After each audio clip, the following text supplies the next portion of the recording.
Bonjour, je suis ici avec Jean-Marc Beauvais à Desmorais, c'est le Gros de Vaud encore? C'est un bout de la Broye, un bout du Gros de Vaud, un bout du Jura. C'est le milieu du monde. Desmorais, c'est le milieu du monde. C'est le milieu du monde, voilà. Ça. Jean-Marc est agriculteur et éducateur. Ça fait depuis très très longtemps qu'il a accompagné des enfants de situations difficiles. Et tu leur offres une vie avec tes animaux, voilà, ils sont là et puis ils prennent responsabilité pour des animaux et ils rentrent comme ça de nouveau en contact social. Mhm. Et beaucoup de choses se facilitent, mais tu as rencontré aussi des gros problèmes parce qu'on a retiré aussi ton projet qui est pour moi absolument incompréhensible. Donc tu as toute l'infrastructure qu'il faut déjà trouver quelque part, tu es agriculteur bio aussi, donc ton enseignement est extraordinaire, tu as des poneys, des chèvres, des cochons, des poules, etc. Des lapins, des chevaux, des ânes, des poneys, justement. Mhm. Et raconte alors, raconte un petit peu, pourquoi c'est important pour les enfants déjà de venir dans une ferme? Déjà, la ferme, c'est génial parce que c'est un espace, un lien direct avec la nature. Et puis, en fait, les enfants, moi, je pense que le plus important pour eux, qui sont les enfants déstabilisés, c'est qu'ils retrouvent une connexion avec le réel, avec les choses qui ont du sens. Et puis, en fait, une ferme, ça a plein de sens parce que c'est lié à des règles hyper naturelles. Et puis qu'on vit au quotidien avec le contact avec les animaux, il y a tout le côté des émotions qui est très très fort, il y a tout le côté des responsabilités. C'est ça, Et c'est vrai que c'est super important déjà de signifier aux enfants qu'ils ont des responsabilités. Et je crois que notre société ne le fait plus du tout, quoi. Au contraire, elle les déresponsabilise. On a une société de consommation qui a voulu déresponsabiliser ses consommateurs, les gens, pour pouvoir les manipuler. Et les enfants, ils souffrent aussi de ça c'est certain. Donc nous, on donne du sens à la vie dans une ferme. C'est évident parce que ça se fait tout seul, quoi. Et tu veux juste nous raconter l'histoire, parce que pour moi c'est tellement incompréhensible encore, cette histoire que tu as eu quand même un projet extraordinaire, que tu es soutenu aussi par l'État, et en fait ils ont retiré ce projet de ta ferme. Et pourquoi?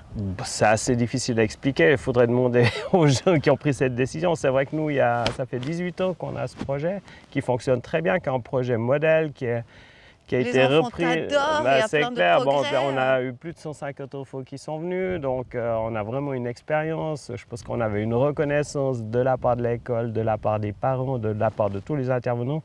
À un certain moment, on a reproché à la ferme d'être un petit peu éloignée du centre du district, peut-être, mais c'est une fausse excuse, en fait, puisqu'on le fait depuis 18 ans sans problème. Mais je pense plutôt que c'est un conflit que je dirais de valeurs, vraiment. C'est vrai que moi, je m'appuie beaucoup sur des valeurs assez simples. Je suis très attaché à ces valeurs. Il y a certaines concessions que je ne suis pas prête à faire, certainement, c'est ça. Et peut-être bien qu'en certains moments, mes valeurs étaient en conflit avec des conflits d'intérêts financiers aussi, où il y a des gens qui veulent développer des projets.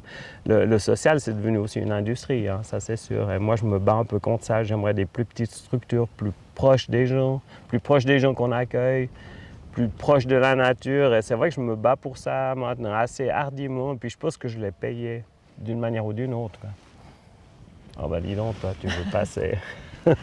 C'est en fait ce qui se passe maintenant. Donc on a retiré ce projet. On est d'accord, ce projet n'a encore pas trouvé une autre ferme. Donc en ce Non. moment, les enfants sont placés dans des... Bon, les enfants, ils n'ont rien en fait, parce que normalement ce projet était au service de l'école. Et en fait, je crois que ce qui s'est passé maintenant, c'est que il a été annoncé à l'école que pour l'instant, il n'y avait pas de projet. Il fallait attendre début de l'année prochaine peut-être pour que ça marche. Donc c'est vrai que c'est stupide aussi. On aurait pu continuer à le faire chez nous jusqu'à ce qu'on ait autre chose. Ça, déjà, Oui, là, mais je c'est comprends déjà, pas. voilà, C'est complètement pas stupide. logique. Donc même, c'est là qu'on voit, quand on parle de bon sens, c'est de lien Et avec qu'il y a des la êtres réalité. qui ont en fait ce pouvoir de pouvoir dire oh non, on retire ce projet d'une ferme qui est complètement cohérente, Mhm. où tout fait du sens. Oui, et puis où il y a une expérience, il y a un Oh, il n'y a pas savoir-faire, beaucoup il de y a fermes tout. comme ça, Non, c'est qui ont clair. toutes les infrastructures, C'est les gens sûr, qui ouais. peuvent dormir sur place. Mhm. C'est Alors voilà, quoi. Mais bon, Mais peut-être bon, bien que c'est... voyons dans l'avenir. Alors toi, Ouais. tu as des projets, tu as le Green Care, qu'est-ce que c'est? Alors voilà, c'est une plateforme qu'on va lancer jeudi 22 septembre à Berne, en face du Palais fédéral. L'idée, c'est vraiment de créer une plateforme au niveau national où peuvent se réunir les intervenants de l'accueil social au milieu rural, les intervenants des institutions, des milieux politiques, parce que mon souhait, le souhait de l'association Care Farming Suisse, c'est de développer l'accueil social dans les fermes. On sait que ça marche très bien, on le sait depuis des décennies, il y a plein d'études même récentes qui prouvent tout l'intérêt qu'il y a de pouvoir travailler dans des fermes pour des personnes en difficulté, en lien avec la nature, les animaux, ça personne ne remettrait ça en question. Mais je pense qu'en Suisse, on a du retard sur ce projet-là. J'ai eu l'occasion d'aller visiter plusieurs fois des projets en Hollande où c'est vraiment le pays qui est le plus en avance dans le domaine. Et c'est super intéressant parce que c'est un projet qui sert la communauté agricole et les régions rurales, ça crée des postes de travail au milieu rural.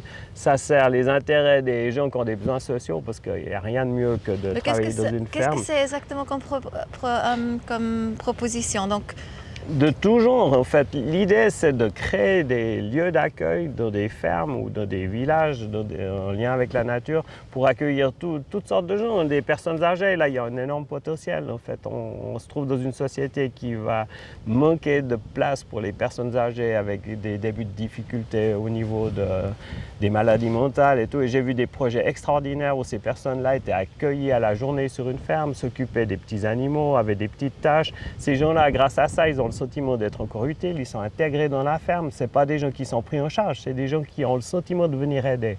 Et ça, c'est beaucoup plus porteur pour ces personnes-là.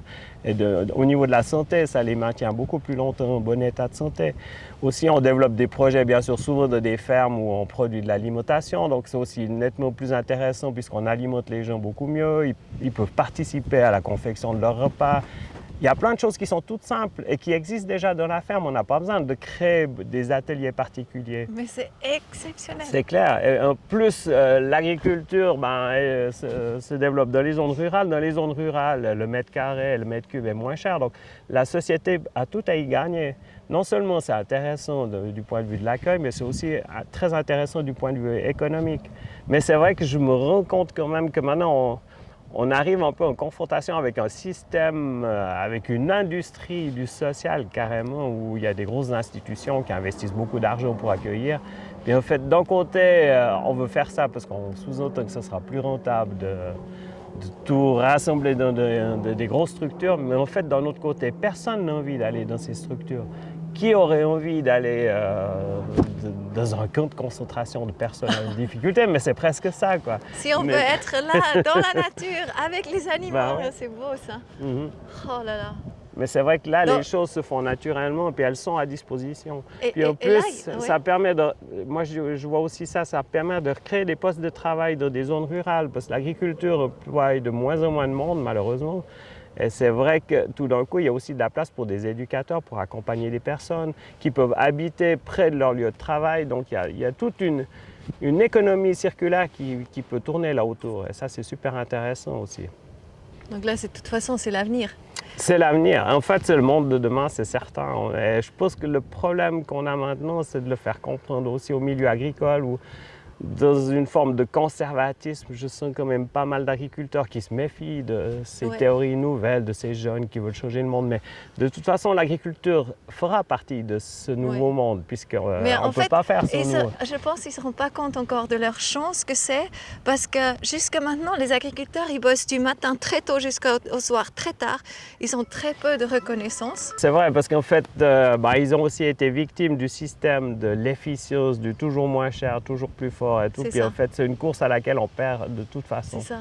Parce qu'en fait, si on s'éloigne trop des règles naturelles, au bout d'un moment, on ne tient plus. Les gens sont à bout de souffle. Puis l'efficience, elle ne marche pas comme ça, parce qu'en fait, la nature, elle a certaines règles qu'on ne peut pas transgresser. On commence à s'en apercevoir maintenant, quoi. Donc, je pense qu'il y a beaucoup à faire de ce côté-là. Et une meilleure reconnaissance.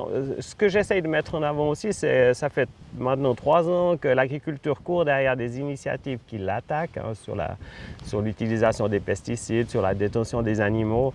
Et moi, j'aimerais bien qu'elle comprenne que là, elle pourrait prendre le leadership sur un projet de société. C'est Bah exceptionnel. ouais, bien sûr. Et en fait, Elle ils peut offrir quelque chose. Elle C'est peut ça. prouver qu'on est capable de soigner la société aussi, ça c'est sûr. Et moi, je suis Mais convaincu, quoi. surtout de mettre les mains dans la terre, de s'ancrer de nouveau vraiment revenir au réel, parce qu'en fait, c'est ce que tu proposes, c'est le Bah ouais, c'est réel. sûr. C'est pas un monde artificiel où on Bah est dans non, des c'est box clair. du matin au soir et sur nos ordinateurs. C'est être en reliance avec la vie. Et quand on est en reliance avec la vie, on se sent de nouveau être vie, on se sent de nouveau faire partie du grand tout et de cet organisme Exactement. vivant. Donc Green Care, c'est une initiative qu'on peut soutenir. C'est une, Ben oui, j'espère. c'est Oui, une, alors une l'idée, association. c'est une plateforme qu'on met en place. C'est une association justement qui veut favoriser l'agriculture en milieu rural qui lance ça.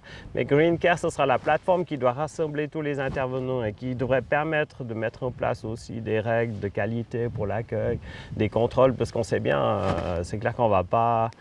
L'État ne va pas confier des gens comme ça sans certaines règles, sans certaines Mais les gens qui assurances. sont confiés, tu dis c'est des enfants de difficultés aussi. Ça peut être n'importe qui, des ça peut être situations- toutes les personnes qui ont besoin de prestations sociales. Ça peut être des gens, chez moi j'ai des gens qui viennent, on a un projet qui accueille des gens qui sont placés par l'ARI ou qui ont souffert d'un burn-out. Wow. On a toutes sortes de gens, c'est clair, c'est vraiment tout, ouvert à toutes les personnes, tout ce qu'on peut accueillir. Peut-être moins, certaines situations de handicap, c'est un peu plus dur parce qu'on a les problèmes d'accessibilité, ça c'est sûr. Avec des chaises roulantes, on ne va pas aussi facilement partout.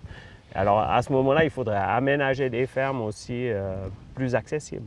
Mais est-ce que ça va pas encore aussi plus loin? Parce que c'est une chose, mais après, pour en fait les citadins de venir à la campagne et de goûter vraiment à qu'est-ce que c'est, etc., c'est aussi super important. Donc c'est pas uniquement pour les personnes avec un handicap. Non, bien comme sûr ça. que non. Nous, on fait aussi du tourisme rural, en fait. C'est ça. C'est aussi une Oui. prestation. Tout est lié. Et puis après, de toute façon, moi j'aime bien dire qu'on a tous un handicap. Hein. Moi j'en ai un, mais je les cache bien. Mais on a tous un handicap qu'on cache plus ou moins bien. Donc c'est vrai que tout le monde peut profiter de ce type d'accueil, de la campagne des animaux, ça c'est certain, on le sent très bien. Et en fait, la société dans laquelle on vit maintenant, qui est devenue excessive sur certains points, nous repousse vers ce côté plus naturel, quoi. Ça c'est certain. Et après, ce que vous faites aussi, est-ce que tu fais aussi, donc toi, ce qui est bio, et en fait, la reconstruction du sol, donc l'humus qui est quand même parti plus que 50% durant les dernières 70 ans, ça n'arrête pas avec les pesticides qu'on utilise, etc. On est d'accord que d'apporter cette information chez les gens, c'est absolument primordial parce qu'en achetant justement bio, en choisissant les produits de douche, de lessive, etc., qui ne polluent pas, en fait, on participe activement à la reconstruction en fait, de tout ce qui est notre sol, etc. C'est clair, parce que notre sol, en fait, c'est la matrice d'où on vient, qui nous nourrit et dont on est complètement dépendant. Hein. C'est sûr que si on perdait les 30 cm de sol qu'il y a sur la surface de la Terre, je pense qu'on serait très rapidement affamé, quoi. Et puis même plus, on serait même asphyxié parce qu'il n'y aurait plus de production d'oxygène. Et c'est vrai que c'est intéressant, moi je trouve aussi ce lien avec la matrice, c'est l'endroit d'où le vivant, qui stimule le plus le vivant sur Terre. Et nous on a ce lien qui est au travers de notre métier, au travers de notre nourriture. Et puis c'est marrant parce qu'il y a aussi ce lien au travers de notre esprit, sans vouloir forcément philosopher, mais c'est assez étonnant de voir que de remettre les mains dans la terre, ça fait vite beaucoup de bien à la tête, quoi. Et ça, c'est une chose qui est scientifiquement prouvée. C'est ça. Et tu le proposes avec tout ce que tu fais. Je te remercie pour ton œuvre que tu fais. Et puis vraiment, on tient les pouces pour Green Care et tout ce qui vient. Et merci. Ce lieu-là, à Desmarais, est juste absolument magique, accueillant, bienveillant. Et c'est vraiment pour la terre, pour les êtres humains et animaux et les plantes aussi. Merci, Jean-Marc. Merci à toi. À bientôt. À bientôt.